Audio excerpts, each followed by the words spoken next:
हाँ चलो।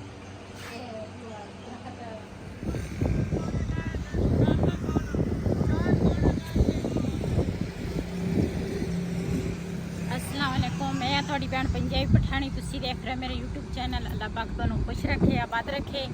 इसे दुआ दे नाल शुरू करते हैं आज का व्लॉग।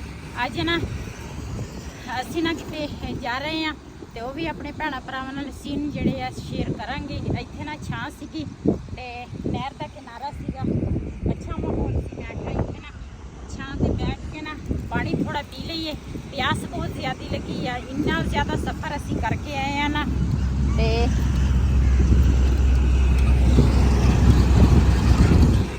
असी ना इधर साइड ते हो के ना वीडियो बनाउण लगे हैं, लेकिन फिर भी सड़क जिहड़ी है ना नाल आ ते शोर फिर भी है, लेकिन इत्थे बैठ के पानी पीने हैं।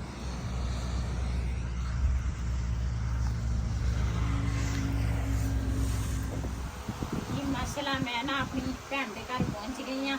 यदी ना सेहत नहीं सी ठीक, सानू पता चले भी यदी तबीयत ठीक नहीं। वैसे फोन ते साडी आपस विच राबता हुंदा वा, ते असीं क्या भी अज ना असीं पता करके आवांगे लाजमी। गर्मी बहुत ज़्यादा है, जेड़े मिलना सी वो अपने भैन भरावां नाल शेयर नहीं कर सकी, ते लेकिन गर्मी इन्नी ज़्यादा सी रास्ते दे विच। मुल्तान दा वैसे भी गर्मी बहुत ही ज़्यादा पैंदी आ।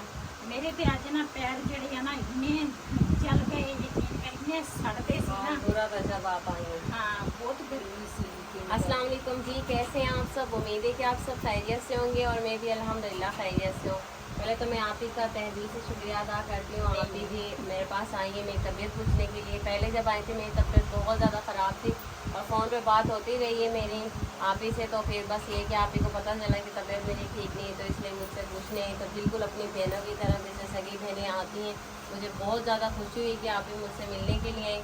तो तबीयत तो देख के मुझे कहना मैं ठीक हो गई अल्हम्दुलिल्लाह से, और मुझे बहुत ज़्यादा खुशी थी कि आप ही आ रही हैं। आज सुबह से जो है मैं इंतज़ार कर रही थी कि आप ही के आने का, और इतनी कोई सख्त गर्मी हो रही है, बहुत ज़्यादा गर्मी में आई है, और वो भी मोटरसाइकिल पे सफ़र ही मैंने किया है, तो बहुत ज़्यादा तकलीफ में। और जब आए ना तो बहुत बुरा हाल था, तो वीडियो तो बिल्कुल बना ही नहीं सकते थे क्योंकि इनका हाल बहुत बुरा था आप ही का। अभी भी हमने कूलर बंद किया हुआ है और गर्मी कैसी लग रही है आपका?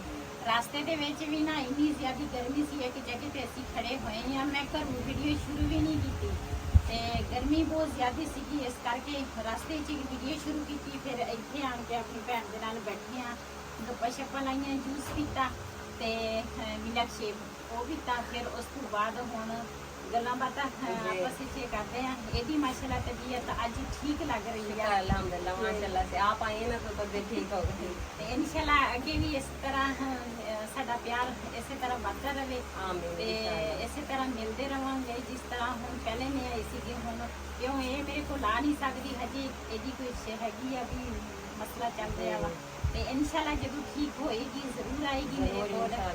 ते क्यों भैणा हुण मैं आख्या चल तुसीं नहीं आ सकते, मैं तुहाडे कोल आ जानी आ। बहुत अच्छा किया, बहुत शुक्रिया। अभी मैं खाना वगैरह लगाती हूँ, पंखा चला लेते हैं, अभी हवा आप ले लें तो फिर खाना लगाती हूँ। सही ये तो फिर रोटी खोलने भी है ना, इंशाल्लाह सब्जी वगैरह हो जाएगा, इंशाल्लाह हो जाएगा। इसकी छाँव हो जाती ना तो ऊपर दरख्त हो जाती तो वो हमारे लिए ज़्यादा अच्छा है। बिल्कुल ये छाव बन जाती ना तो सब सही एक दिन ना मैं कुछ दिन पहले दुआ दी वीडियो आई सी, ते बाई ना इत्थे लगा सी तंदूर ते रोटी लाउंदा सीगा। मैं तो क्या आज भी बाई ना तंदूर ते रोटियां लाएगा लेकिन गर्मी बहुत ज़्यादा सीगी, ते असी तो क्या कोई तकल्लुफ नहीं करना, लेकिन फिर भी इन्होंने साडी बहुत इज्जत की है। हालांकि दुआ की तबीयत भी ठीक नहीं रही, अल्लाह ताला उन्होंने सेहत देवे, तंदुरुस्ती देवे, सेहत वाली जिंदगी देवे।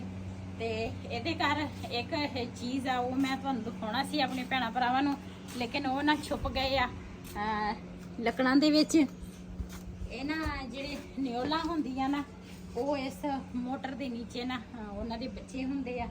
किन्ने बच्चे आ? दो तकरीबन 5 से 6 मेरे बच्चे देखे लेवल 4-5 जी, 5-6 बच्चे हैं, 5-6 बच्चे छोटे छोटे।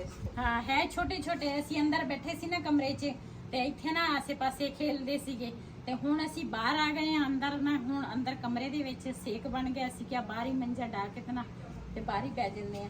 ते ਮੈਂ ਕਿਹਾ ਇਹਦੀ ਵੀਡੀਓ ਬਣਾਉਂਦੇ ਆ ਉਹ ਨਾ ਹਾਂ ਲੱਕੜਾਂ ਦੇ ਵਿੱਚ ਨਾ ਸਾਰੇ ਅੰਦਰ ਚਲੇ ਗਏ ਲੱਕੜਾਂ 'ਚ वो ये कि जैसे हम बाहर निकलते हैं या थोड़ा सा भी जमीन पे पाँव रखे ना तो वो डर के भाग जाते हैं। वैसे घूमते रहेंगे सारा दिन, अंदर आएंगे बाहर आएंगे, सहन में इस तरह से आना जाना हम देखते रहते हैं। लेकिन वो ये कि जैसे हम उठे ना तो फौरन वो भाग जाते हैं, खड़े नहीं होते, रुकते नहीं है।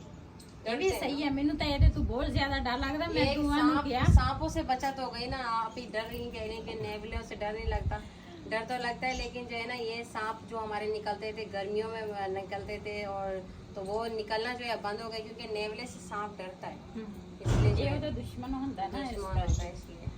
ਤੇ ਦੁਆ ਨੂੰ ਮੈਂ ਕਿਹਾ ਤੈਨੂੰ ਡਰ ਨਹੀਂ ਲੱਗਦਾ? ਮੈਨੂੰ ਤਾਂ ਜਿੰਨਾ ਤੂੰ ਬੜਾ ਡਰ ਲੱਗਦਾ ਰਾਤ ਨੂੰ ਭਾਵੇਂ ਮੰਜੀ ਤੇ ਚੜ ਜਾਵੇ।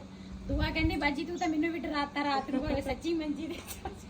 ਮੈਂ ਕਿਹਾ ਬੱਚੇ ਤਾਂ ਬੱਚੇ ਹੁੰਦੇ ਉਹਨਾਂ ਨੂੰ ਕੀ ਪਤਾ, ਚਲ बड़े तो नहीं चढ़ेंगे। हाँ ये बच्चे चढ़ जाए चारपाई में पता नहीं है, बस अल्लाह के अमान में अल्लाह ताला अपनी अमान में रखे। जैसे जिसकी लिखी हुई है वैसे ही आनी है। अब क्या करें, भाग तो सकते हैं नहीं इन चीज़ों से।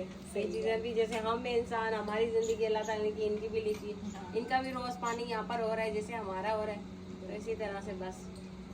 ਤੇ ਹੁਣ ਸਾਡੀ ਵਾਪਸੀ ਜਾਣ ਦੀ ਤਿਆਰੀ ਆ। ਕਿਉਂ ਤਕਰੀਬਨ ਸ਼ਾਮ ਦੇ 4:30 ਦਾ ਟਾਈਮ ਹੋ ਗਿਆ। ਸਫ਼ਰ ਵੀ ਕਾਫੀ ਜ਼ਿਆਦਾ ਵਾ। ਹੁਣ ਕੁਛ ਠੰਡਾ ਹੋ ਗਿਆ ਤੇ ਬਾਕੀ ਜੋ ਵੀਡੀਓ ਹੋਏਗੀ ਤੁਹਾਡੇ ਨਾਲ ਰਸਤੇ 'ਚ ਕੁਝ ਸ਼ੇਅਰ ਕਰਾਂਗੀ ਤੇ ਕੁਛ ਘਰ ਜਾ ਕੇ ਵੀਡੀਓ ਮੁਕੰਮਲ ਸਾਡੀ ਹੋ ਜਾਏਗੀ ਤੇ ਇਨਸ਼ਾਅੱਲਾ ਤੇ ਤਿਆਰੀ ਆ ਹੁਣ ਸਾਡੀ ਵਾਪਸੀ।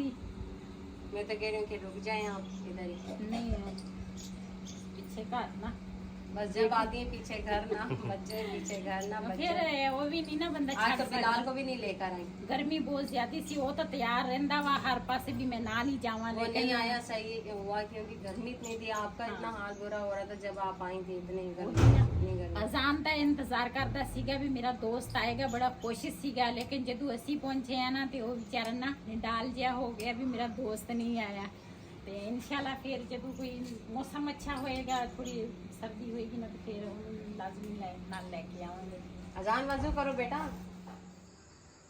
ਅਸੀਂ ਨਾ ਹੁਣ ਘਰ ਪਹੁੰਚੇ ਆ, ਹਜੇ ਆਣ ਕੇ ਖੜੇ ਹੋਏ ਆ। ਹਜੇ ਨਾ ਪਾਣੀ ਪੀਤਾ ਨਾ ਖਾਣਾ ਖਾਦਾ। ਤੇ ਮੈਂ ਕਿਹਾ ਆਪਣੇ ਭੈਣਾਂ ਭਰਾਵਾਂ ਨੂੰ ਸ਼ੇਅਰ ਕਰਾਂ ਵੀ ਕਿਉਂ ਰਾਤ ਦੇ 11 ਵੱਜ ਗਏ ਆ ਤੇ ਅਸੀਂ ਉੱਥੋਂ ਨਾ ਲੇਟ ਨਿਕਲੇ ਸੀਗੇ। ਤੇ ਰਾਤ ਦਾ ਜਿਹੜਾ ਸਫ਼ਰ ਆ ਨਾ ਥੋੜਾ ਮੁਸ਼ਕਿਲ ਆ, ਸੜਕ ਕਿਤੇ ਟੁੱਟੀ ਤੇ ਕਿਤੇ ਸਹੀ, ਬਸ ਇਸੇ ਤਰ੍ਹਾਂ। ਤੇ ਹੁਣ ਆਣ ਕੇ ਪਹੁੰਚੇ ਆ ਤੇ ਥੋੜਾ ਫਰੈਸ਼ ਹੁੰਨੇ ਆ, ਫਿਰ ਉਸ ਤੋਂ ਬਾਅਦ ਖਾਣਾ ਖਾਵਾਂਗੇ ਤੇ ਇਨਸ਼ਾਅੱਲਾ ਬਾਕੀ ਸੁਬਹ ਮੁਲਾਕਾਤ ਹੋਏਗੀ। ਬਸ ਮਾਸ਼ਾਅੱਲਾ ਜੀ ਟੂਟੀ 'ਚ ਪਾਣੀ ਆ ਗਿਆ ਵਾ। ਅਸੀਂ ਹੁਣ ਲੈਣ ਲੱਗੇ ਆ ਪਾਣੀ ਤੇ ਬੇਗਮ ਸਾਹਿਬਾ ਪਹਿਲੇ ਬੋਤਲਾਂ ਭਰ ਰਹੀ ਹੈ, ਮੈਂ ਬਾਲਟੀਆਂ ਲੈ ਕੇ ਆ ਰਿਹਾ ਜਿਹੜਾ ਪਾਰਾ ਕੰਮ। अस्सलाम वालेकुम। लो जी ਇਹ ਨਾ ਇੱਥੇ ਵਾਟਰ ਸਪਲਾਈ ਦੀ ਟੂਟੀ ਲੱਗੀ ਆ। ਮੈਂ ਕਿਹਾ ਇੱਥੋਂ ਨਾ ਪਾਣੀ ਭਰ ਕੇ ਲੈ ਜਾਂਦੇ ਆ। ਅੱਗੇ ਤਾਂ ਉਹ ਬੜੀ ਦੂਰੋਂ ਨਾ ਅਸੀਂ ਪਾਣੀ ਵਾਟਰ ਸਪਲਾਈ ਦਾ ਲੈ ਕੇ ਆਈ ਜਾਵਾ ਤੇ ਸਵੇਰ ਟਾਈਮ ਨਾ ਇੱਥੇ ਪਾਣੀ ਆ ਜਾਂਦਾ। ਮੈਂ ਕਿਹਾ ਅੱਜ ਇੱਥੇ ਹੀ ਭਰ ਲੈਂਦੇ ਆ। 2-3 ਦਿਨ ਹੋ ਗਏ ਅਸੀਂ ਇੱਥੇ ਭਰਦੇ ਆ।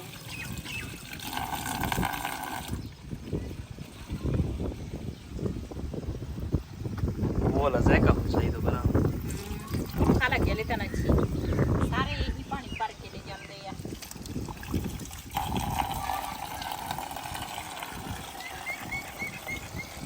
अभी बोले भी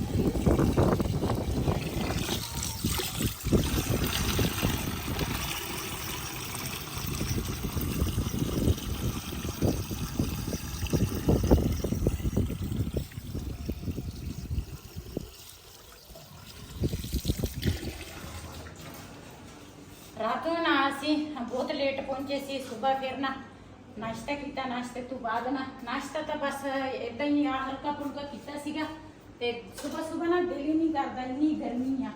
ਤੇ ਹੁਣ ਨਾ ਇਹ ਆਲੂ ਮੈਂ ਬਣਾਏ ਸੀਗੇ ਪਰਸੋਂ, ਫ੍ਰਿਜ 'ਚ ਰੱਖੇ ਸੀਗੇ ਤੇ ਫ੍ਰਿਜ ਜਿਹੜੀ ਆ ਨਾ ਸਾਡੀ ਬਿਲਕੁਲ ਹੀ ਠੰਡਕ ਨਹੀਂ। ਪਤਾ ਨਹੀਂ ਉਹਦੀ ਗੈਸ ਲੀਕ ਹੋਈ ਆ, ਪਤਾ ਨਹੀਂ ਕੀ ਵਜ੍ਹਾ ਨਾਲ ਉੱਪਰ ਵਾਲੇ ਖਾਨੇ 'ਚ ਠੰਡਕ ਹੁੰਦੀ ਆ। ਕੱਲ ਵੀ ਅਸੀਂ ਬਰਫ਼ ਮੁੱਲ ਲਿਆਂਦੀ ਸੀਗੀ ਤੇ ਅੱਜ ਵੀ ਸਵੇਰ ਟਾਈਮ ਤੇ ਬਰਫ਼ ਅਸੀਂ ਪਾ ਲਈ ਆ। ਸ਼ਾਮ ਤੱਕ ਨਾ ਬਰਫ਼ ਨਹੀਂ ਹੈ। ਉਹਦਾ ਸਾਡੀ ਫ੍ਰਿਜ ਮਾਸ਼ਾਅੱਲਾ ਬਹੁਤ ਹੀ ਚੰਗੀ ਸੀਗੀ। ਤੇ ਆਲੂਆਂ ਦਾ ਸਾਲਾਨਾ ਰੋਟੀ ਮੈਂ ਬਣਾ ਲਈ ਹੈ ਤੇ 2-3 ਬਰਤਨ ਸੀਗੇ ਮੈਂ ਨਾਲ ਦੇ ਨਾਲ ਉਹ ਵੀ ਧੋ ਲਏ ਤੇ ਨਾਲ ਸਾਲਣ ਵੀ ਗਰਮ ਹੋ ਗਿਆ ਵਾ। ਤੇ इस वीडियो का मैं इत्थे करांगी एंड अज का व्लॉग मेरा इसी। अगर मेरा व्लॉग पसंद आया हो मेरे चैनल को सबसक्राइब करें, लाइक करें, शेयर जरूर करें। इसी तरह अपनी भैन को दो इजाजत। अल्लाह हाफिज़।